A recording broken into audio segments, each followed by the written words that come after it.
Les trois objectifs de ma formation, le premier, c'est vraiment important, c'est de comprendre que la plupart des problèmes de motivation dans la douleur persistante vont survenir en raison de la kinésiophobie et surtout du comportement d'évitement.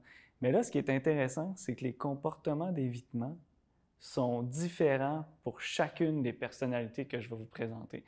Donc, je vais vous montrer les stratégies de chacune des personnalités pour mieux intervenir efficacement. Puis aussi, comme troisième volet, je vais surtout vous aider à comprendre c'est quoi les besoins que vos clients ont pour être plus motivés à faire leur exercice ou vos recommandations. Fait qu'il y a un volet très motivationnel que je vais vous expliquer, mais toujours en fonction de la personnalité pour optimiser vos interventions en douleur persistante.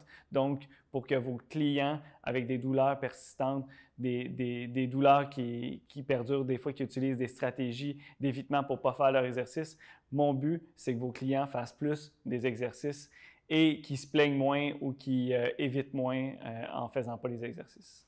Rapidement, je vous explique le plan de la formation. C'est un plan qui se veut vraiment évolutif. On va commencer par la problématique. Donc, je vais beaucoup vous parler de c'est quoi la problématique d'évitement sur le plan scientifique. Puis c'est comment on peut faire pour sortir de l'évitement avec vos clients. Je vais vous expliquer aussi les habiletés motivationnelles, donc les stratégies de communication qui sont en lien avec l'entretien motivationnel. En fait, je vous résume un cours qui est beaucoup plus long d'entretien motivationnel. Moi, je donne des cours d'entretien motivationnel qui durent à peu près 2 jours.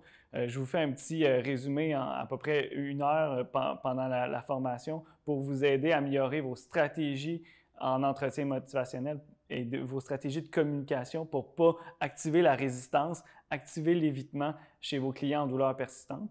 Fait que c'est super important cette partie-là. Puis après ça, je vais vous expliquer comment utiliser mon outil que j'ai inventé qui utilise les besoins motivationnels qui sont le sentiment d'autonomie, le sentiment de compétence puis le sentiment de connexion. C'est mon outil pour cibler directement le besoin des clients pour pas que votre client soit dans l'évitement trop longtemps et qu'il soit motivé à suivre vos recommandations.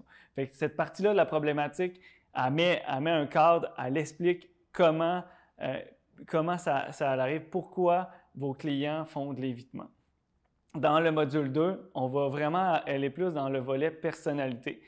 Ce que je vais vous demander dans ma formation, c'est d'aller faire le test de personnalité. Pourquoi? Bien, en apprenant à se connaître, c'est déjà intéressant. Donc, vous allez faire un test de personnalité et vous allez voir vos propres traits de personnalité. Et ça va vous permettre de vous reconnaître dans les exemples que je vais dire parce que vous aussi, vous pouvez être un bon client, des fois un client résistant. Moi, je suis un psychologue du sport et des fois, oui, je ne fais pas mes exercices que le physio m'a demandé pour ma douleur à l'épaule. Je travaille fort, j'ai fait beaucoup d'accommodations. Je vais vous expliquer tout au long de la formation tout ce que j'ai fait pour optimiser mes exercices à moi, pour pas que moi-même je sois dans l'évitement. Mais mon but, c'est que vous compreniez en fonction de vos propres traits de personnalité. Si vous vous connaissez mieux, vous allez mieux connaître vos clients aussi. Donc, je vais vous demander de passer le test et vous allez avoir vos résultats via Internet. Super intéressant. Puis je vais vous expliquer comment on va interpréter ces résultats-là.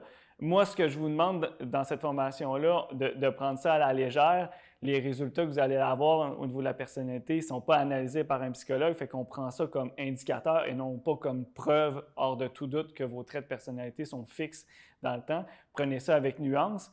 Mais cette partie-là va être importante parce que je vais vous expliquer en fonction des résultats que vous avez, chacun des traits de personnalité que vous pouvez avoir ou ne pas avoir. Et ça va vous permettre de comprendre comment vous allez pouvoir vous positionner avec vos clients, avec des fois des personnalités opposées. Je donne un exemple. Souvent, si vous êtes une personne introvertie, qui est un peu plus gêné et avec un client qui est plus extraverti, qui parle beaucoup, bien, des fois, ça peut être intimidant, ça peut être gênant, etc. Donc, en fonction de votre propre trait de personnalité, bien, ça va vous aider à avoir une meilleure posture. Et ce qu'on va faire aussi, c'est que dans le module 2, ce qui va être intéressant, c'est qu'il va y avoir des mises en situation.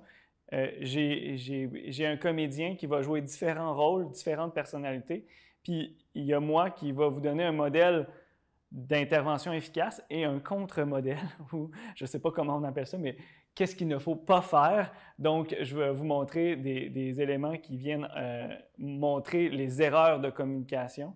Donc, ça va vous aider à mieux comprendre concrètement quoi faire pour mieux intervenir avec chacune des personnalités. Dans le module 3, on va parler de la même chose.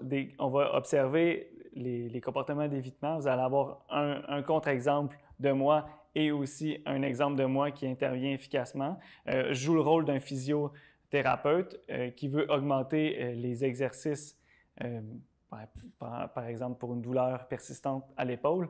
Et là, dans le module 3, c'est vous qui devenez le psychologue dans le sens que vous allez analyser mes comportements et analyser les comportements du client. Donc, dans la première partie, dans le module 2, je vous explique comment intervenir. Dans le module 3, je vous donne le contrôle. C'est vous qui analysez et qui vous me donnez des recommandations sur comment intervenir efficacement avec ces types de personnalités-là. Fait que ce qui va être intéressant dans la formation, c'est qu'il va y avoir 8 mises en situation, donc 8 personnalités qu'on va pouvoir analyser, comprendre et mieux intervenir.